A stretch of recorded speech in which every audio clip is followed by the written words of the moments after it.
I'm Alfred, but my friends call me Alfie.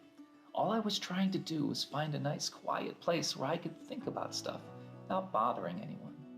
It was an old library. Don't ask me how I got the key, but let's just say the librarian doesn't have to worry about snow in her driveway this winter. Well, she shouldn't have, but while I was there, I found this old book, and it was how to make an entire world inside your imagination. And before I knew it, I was here. I guess she's gonna have to find someone else to take care of that problem. I'm in some kind of kingdom, and there are other people here too. It looks like this place is some kind of land specially built for people to come and think and talk without bothering anyone. There's a lot of cool people here. I don't think I've met them all, but I'll try.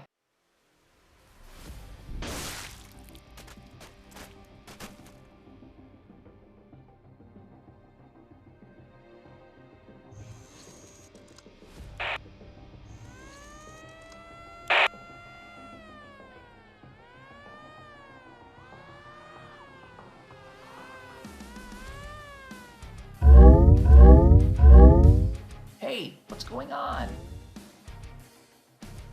A monster is attacking the kingdom. We have to rally a defense or we'll be overrun. What? A monster? What kind of crazy place is this? You must be new here.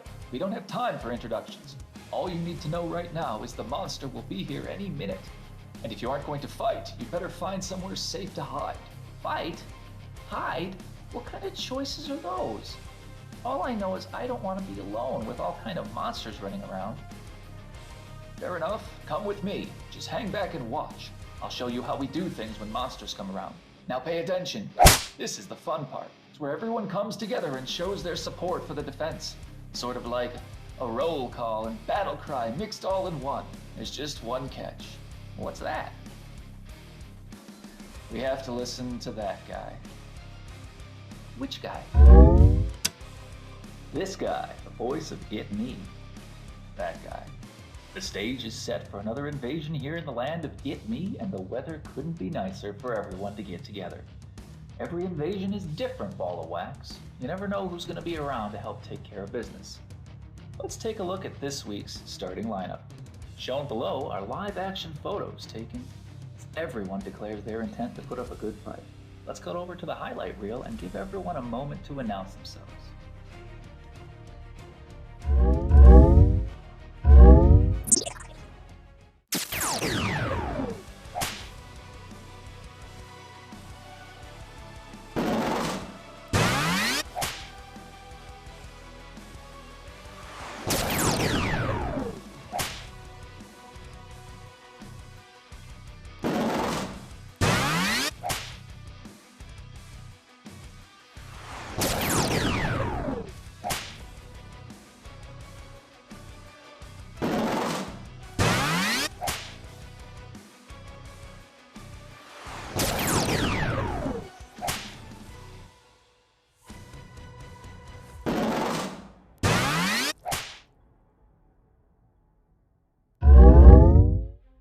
Wait a minute. Is that it? Hey, look, no offense. No offense. But what are those guys gonna do against a monster? Don't you have a bazooka or a giant fighting robot somewhere? Okay to be nervous, kid. We all are. Just some of us forget how to show it sometime. If you say so. But I better not get eaten by a monster. All right, kid. Let the announcer do his job. We should be all right. This is a pretty good team.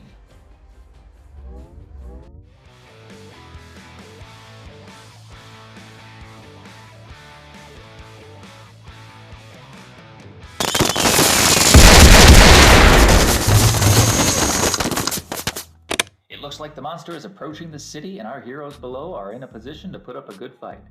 Joining me here is, and correct me if I have this wrong, the card says you're the living embodiment for self-doubt. That's right.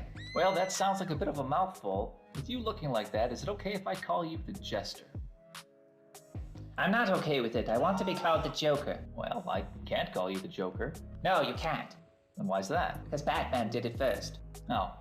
Okay, what should I call you then? The Jester. You said I couldn't call you that. No, I didn't. Yes, you did. Nope. Okay then, Mr. Smart Guy. What did you say? I said I wasn't okay with it. I'm not. I hate being the Jester. Not too fond of you either. I Don't like your sunglasses. I think they're silly. But have you forgotten already? I'm the living embodiment of self. It's my entire job to get you to question things that come out of your brain. If we're lucky, it'll stop a few of them from getting out. Besides, this isn't an interview, it's an announcement. Don't you have a job to be doing? That's right, the monster is here, and it's a big one. This week's monster is Existential Dread. Yes, that is a monster indeed. For those of you who are wondering what existential dread is, well, I have to warn you, the word dread is 50% of the thing, so don't expect something comforting. We all have big questions, and one of the biggest is, what does it mean to be alive? And what happens when our life cycle reaches its natural conclusion? The dread, you see, comes from a worry that the sense of self will be lost forever, never been known it existed at all. Yikes, that sounds like a tall challenge. It'll take some real heroes to stand up against that. Let's go over the battle strategy. Good thinking is the only thing that hurts the monster. Instead of trying to have one person fix everything, everyone takes a small piece of the problem and tries to make it a bit easier to understand. By working together, even a difficult issue like this one can be mapped out and understood a little better, everyone working together. The Kingdom would like me to remind everyone that these conversations can be difficult. There's no honor lost by reading along and letting others who might be a bit more comfortable with the topic drive the discussion until you're ready to join in yourself. Ryan Powers says we're driven to learn and driven to fill anything within us that is incomplete. Inevitably, we're drawn to become more complete, not less. James Anthony says mind over matter. Without matter, there is no time. If our chains are broken, nothing matters. Have faith in yourself, and you can't lose. Now, that's all very heroic and such, but there's lots of people who've had faith in themselves and lost. It's true, but you've forgotten one thing. This isn't a battle against all those other situations. This is a battle against an empty feeling, trying to get more of ourselves than it's allowed to. James isn't giving you a false platitude. He's giving you the answer. Well, it's very pleasant. I'll give him that. What about that fellow over there? I like him. The one who said he would find someone who is slower than him so he could be outrunning the monster by outrunning him. Cedric says that it's true if all we ever do is grow, and no matter what, the fear isn't something that's required for us to answer tough questions. And another citizen says that fear is a programmed response, and we can slowly learn to recognize and change it over time. Wait, what? He says you can make fear go away just by wishing for it. Now, how do you do that? Well, the best way is to get together with a few people you trust, and all agree to face the fear together. That way it's not so bad when you do it alone. Well, hang on now, how does that get rid of it? I said I wanted it to go away. I never agreed to face it. You shouldn't agree to face a fear until you think you're ready. A fear only gets smaller when you're strong enough to face it, so if you're too close and it's too scary, the best thing to do is get further away so it looks smaller. And if you get a few friends along, you can keep your bravery up and watch out for each other. So my only two options are to never look at the thing again, or be scared of it for the rest of my life, or to run away until it's too small to be scary and slowly start creeping my way back from the thing I just ran away from? I don't like those options very much. How much would it take to make the thing go away and I don't have to bother with it again? Some people think that's what happens when you die.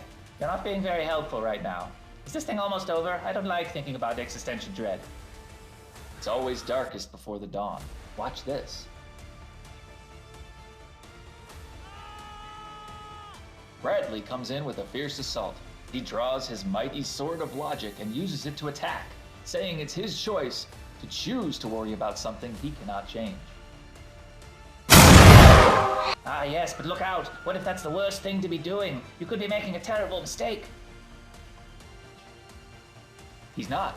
Look, the monster is hurt by the attack. Bradley has found one of its power sources. It feeds off of fear.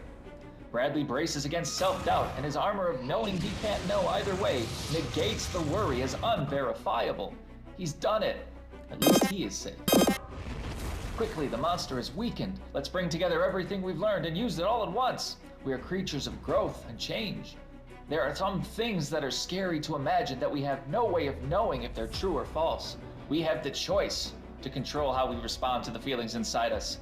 And above all else, we need to believe in ourselves and each other to get by. Look at it, it's getting smaller. It's working, yes. You might be scary to imagine, but you exist in my imagination to begin with, don't you? Well, I'm not going to give the boogeyman in my own head the ability to scare the willies out of me. I'll save that for when I actually know more about what's going on. Besides, that might be true. The fear is all that matters, because I'm imagining it to begin with. If I want to be afraid again, all I need to do is start imagining I'm afraid of the things I'm making up. Well, hang on now, don't go overboard. A little fear isn't always a bad thing. It can let you know to be careful, too. That brings this battle to a close, and the kingdom is safe. Once again.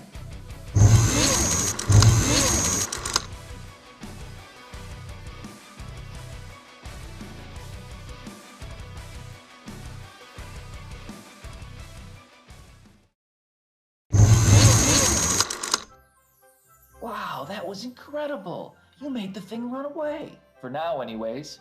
This place seems like a lot of different things. As long as you're here with us, make sure to look around and get to know everyone. You know what? I think I will. That was pretty good, and I bet there's some other stuff here I could learn too. Go ahead, count me in. What do I do? What? What are you asking me for? Look around and see for yourself. If you want to help, there's lots of ways, but the most important one is to talk to the people here and see what they think about things. If you find something good, like it. If you want to make the kingdom stronger and think some people would smile as many times as you have, share the group and let other people find us. We can do great things together. Okay, thanks. Hey, before you go, I just have one question. I've had to go to the bathroom since I got here, and it's starting to be a problem. Would you mind showing me where it is?